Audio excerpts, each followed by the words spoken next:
Shalom shalom nshuti zanje mwese ndongeye kubaha ikaze kuri ya channel yanyu ya STIVI TV. Ndabipfuriza amahoro, ndabipfuriza kugubwa neza mu byanyu no mu banyu. Aho no munsi tugiye kuganira ku bintu bikomeye cyane ndetse bishobora kukugirira akamaro mu buzima bw'uno munsi ndetse n'ubuzima bwa kazoza. Tugiye kuganira ku bintu 10 bikwereka yuko ukwiye kuba umunyabwenge uno munsi mu gatondo, uno munsi ku saa sita ndetse no ku mugoroba, uko bwije uko bukweye ukwiriye kuba umunyabwenge. Tugiye kwishimikiza ijambo dusanga mu gitabo c'imigani ikigabane ca 4 ku murongo w'indwi, aho avuga ati ikiri imbere ya byose ni ubwenge, nuko wirongere ubwenge, mbere ibyo ufise byose ubihebere ugutahura. Ngo ikiri imbere ya byose cyangwa ikiruta byose ni ubwenge, ngo ibyawe byose ngo bihebere gutahura. Yesu nawe yaravuze ati ngo ntitugende nk'imburakimazi ariko tugire ubwenge, n'uwo udafise ubwenge ngo nabusabe.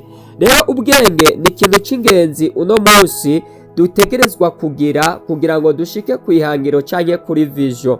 Rero unteze amatwi cyangwa uri kuranyumviriza, ndagomba wicare utegere wumvirize, mbega ni iki ntegerezwa gukora kugira ngo ngire ubwenge, mbega ni iki kisaba kugira ngo ngire ubwenge.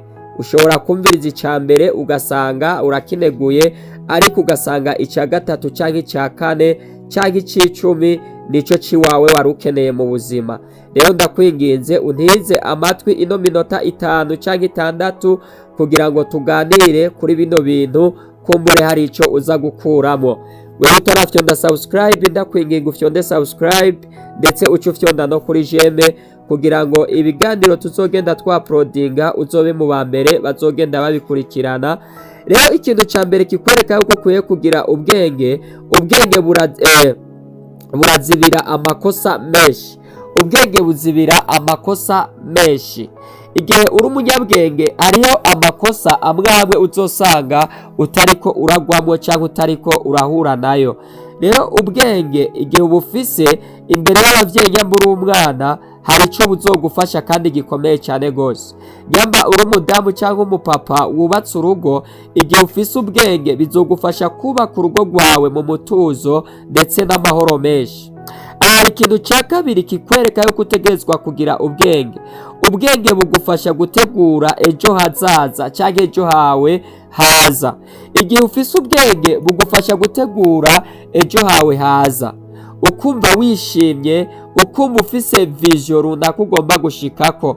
Ariko igihe udafise ubwenge, gutegura kazoza kawe birakugora, kuko nta bwenge uba ufise bwo kubaka ako kazoza ugomba gushikako.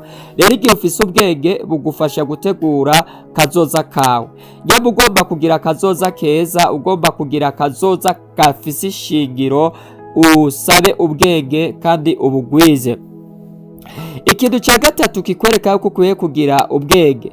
Ubwenge bugutandukanya n'abantu b'ibintazi.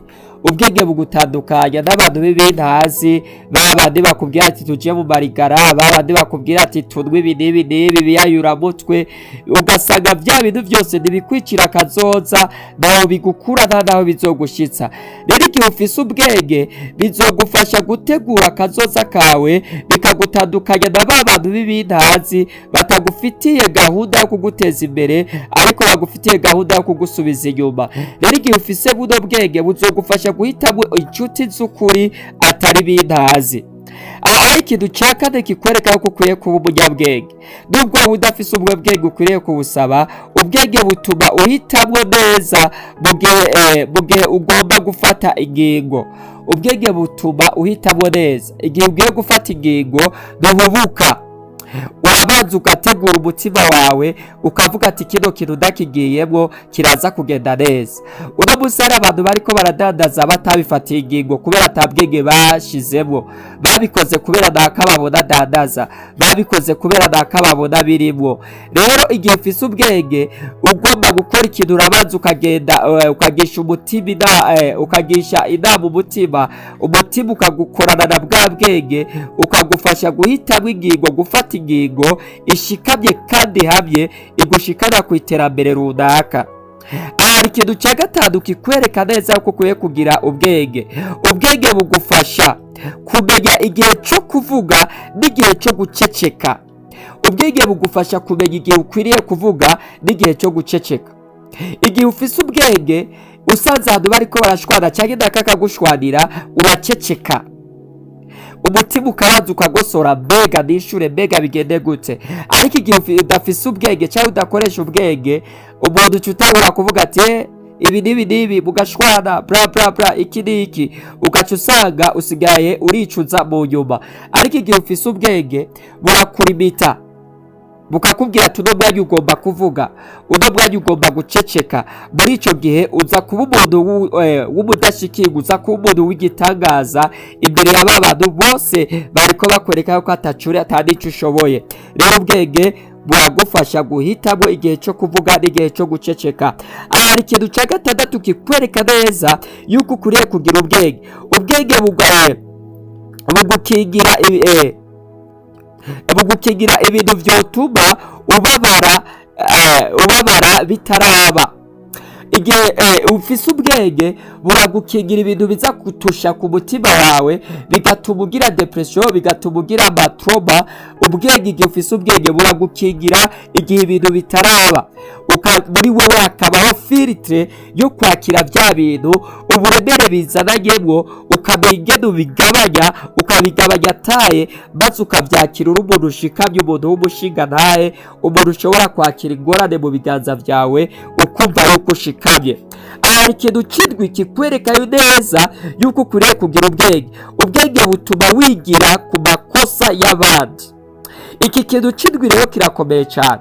Ubwenge butuma wigira ku makosa y'abandi. Hari abantu benshi bariko baradandaza ariko batigeze bashiramwo ubwenge, batigiye ku makosa y'abadandaza ba mbere bakoze ibyo ugomba gukora bagahomba. Igihe wigiye ku makosa y'aba bantu rero, wowe ntuzohomba, kubera uzoba ufise strategy niniya cyangwa ufise umukenyuro ukomeye cyane, bizotuma ugera ku iterambere wipfuje kuva kera utarabaho. Rero iki kintu c'indwi mucandika ahantu, wumve ko ufise ubwenge, bizotuma wigira ku makosa y'abandi maze ugakosora ibintu ukabishira ku murongo. Hari ikintu c'umunani kikwereka neza ko ukwiye kugira ubwenge. Ubwenge bugushikana ku ntsinzi. Ubwenge bugushikana ku ntsinzi. Niki kintu c'umunani mwari mukwiye kucandika ahantu, wumve nyamwe ugomba kugira ku ntsinzi runaka yuko ubwirizwa kugira ubwenge.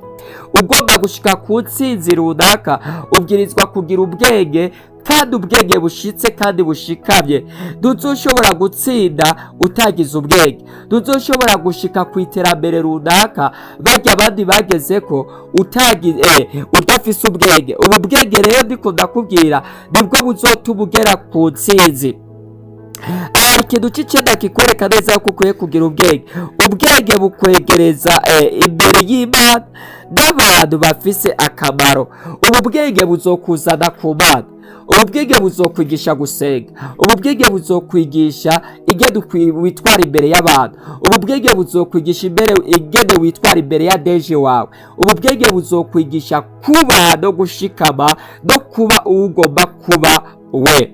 Ndetse buno bwenge buhejeje kukwegereza imbere y'Imana, buzokwegereza n'imbere y'abantu bafise akamaro, abantu bashobora kugusapotinga no kugufata ukuboko cyagihe ubona wewe yuko bidashoboka. Ikintu cya nyuma kikwereka ari cyo c'icumi kikwereka ko ukwiye kugira ubwenge. Ubwenge butuma ubaho ubuzima bufise amahoro n'umutuzo. Ubwenge butuma ubaho mu buzima bufise amahoro n'umutuzo. Igihe ufise ubwenge uzofungura neza. Igihe ufise ubwenge uzokwambara neza. Igihe ufise ubwenge uzogira inshuti nziza. Igihe ufise ubwenge uzoba ahantu heza.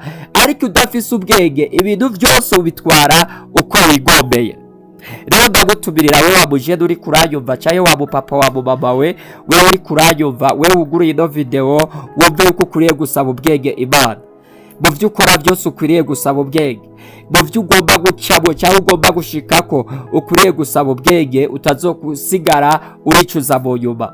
ndabashimiye rero wewe wahisemo gufollowinga cyangwa kumviriza ino video iri kuri ino channel yanyu ya STIVI TV. wewe utaragira sabone cyangwa subscribe, ndakwigiza ugende ufyonze subscribe kugira ngo n'ibindi biganiro tuzokwa uploading uzobe mu bambere babikurikirana, kandi ndagusaba uce ufyonda jeme. Murakoze cyane gose.